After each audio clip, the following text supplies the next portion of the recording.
ناظرین کرام، آج ہم ایک سفر کے اختتام پر کھڑے ہیں۔ قرآن مجید کی عظیم سورت انعام آج اپنی آخری آیات کے ساتھ ہم سے ہم کلام ہے۔ یہ آیات صرف الفاظ نہیں بلکہ پوری زندگی کا خلاصہ ہے۔ آئیے اس سورت کے اس پر اثر انجام کو دل کی گہرائی سے سنتے ہیں۔ قُلْ إِنَّنِي هَدَانِي رَبِّي إِلَى صِرَاطٍ مُسْتَقِيمٍ دِينًا قِيَامًا مِلَّةَ إِبْرَاهِيمَ حَنِيفًا وَمَا كَانَ مِنَ الْمُشْرِكِينَ۔ آپ کہہ دیجئے کہ مجھ کو میرے رب نے ایک سیدھا راستہ بتایا ہے کہ وہ ایک دین مستحکم ہے جو طریقہ ہے ابراہیم علیہ السلام کا، جو اللہ کی طرف یکسو تھے اور وہ شرک کرنے والوں میں سے نہ تھے۔ قُلْ إِنَّ صَلَاتِي وَنُسُكِي وَمَحْيَايَ وَمَمَاتِي لِلَّهِ رَبِّ الْعَالَمِينَ۔ آپ فرما دیجئے کہ بالیقین میری نماز اور میری ساری عبادت اور میرا جینا اور میرا مرنا یہ سب خالص اللہ ہی کا ہے جو سارے جہاں کا مالک ہے۔ اصل میں لفظ نسک استعمال ہوا ہے جس کے معنی قربانی کے بھی ہیں، اور اس کا اطلاق عمومیت کے ساتھ بندگی، پرستش کی اور دوسری تمام صورتوں پر بھی ہوتا ہے۔ لا شریک لہ وبذالک امرت وانا اول المسلمین۔ اس کا کوئی شریک نہیں اور مجھ کو اسی کا حکم ہوا ہے اور میں سب ماننے والوں میں سے پہلا ہوں۔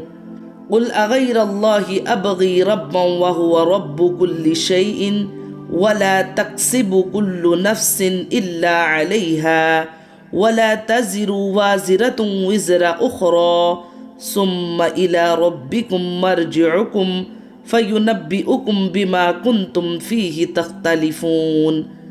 آپ فرما دیجئے کہ کیا میں اللہ کے سوا کسی اور کو رب بنانے کے لیے تلاش کروں، حالانکہ وہ مالک ہے ہر چیز کا، اور جو شخص بھی کوئی عمل کرتا ہے اور وہ اسی پر رہتا ہے اور کوئی کسی دوسرے کا بوجھ نہ اٹھائے گا۔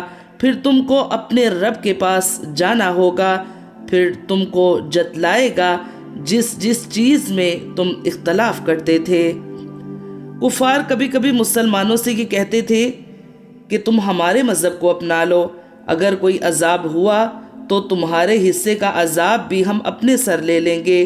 جیسا کہ سورۃ عنکبوت میں قرآن کریم نے ان کی یہ بات نقل فرمائی، یہ آیت اس کے جواب میں نازل ہوئی، اور اس میں یہ عظیم سبق ہے کہ ہر شخص کو اپنے انجام کی خود فکر کرنی چاہیے، کوئی دوسرا شخص اسے عذاب سے نہیں بچا سکتا۔ یہی مضمون سورۃ بنی اسرائیل، سورۃ فاطر، سورۃ زمر اور سورۃ نجم میں بھی آئی ہے۔ اس کی مزید تفصیل انشاءاللہ سورۃ نجم میں آئے گی۔ وَهُوَ الَّذِي جَعَلَ لَكُمْ خَلَائِفَ الْأَرْضِ وَرَفَعَ بَعْضَكُمْ فَوْقَ بَعْضٍ دَرَجَاتٍ لِيَبْلُوَكُمْ فِي مَا آتَاكُمْ إِنَّ رَبَّكَ سَرِيعُ الْعِقَابِ وَإِنَّهُ لَغَفُورٌ رَحِيمٌ۔ اور وہ ایسا ہے جس نے تم کو زمین میں خلیفہ بنایا اور ایک کا دوسرے پر رتبہ بڑھایا تاکہ تم کو آزمائے ان چیزوں میں جو تم کو دی گئی ہیں۔ بالیقین آپ کا رب جلد سزا دینے والا ہے، اور بالیقین وہ واقعی بڑی مغفرت کرنے والا، مہربانی کرنے والا ہے۔ یوں تو سورۃ انعام ہمیں سوچ میں ڈال کر ختم ہوتی ہے۔ یہ دنیا ایک آزمائش ہے اور انجام ہمارے اعمال سے جڑا ہے۔ اللہ حساب بھی لیتا ہے اور وہی سب سے زیادہ رحم فرمانے والا ہے۔ یہ تھی سورۃ انعام کی آخری آیات، اور اسی کے ساتھ ہماری آج کی اور اس سورت کی آخری ویڈیو۔ اللہ ہمیں قرآن کو سمجھ کر پڑھنے اور اس پر عمل کرنے کی توفیق عطا فرمائے، آمین یا رب العالمین۔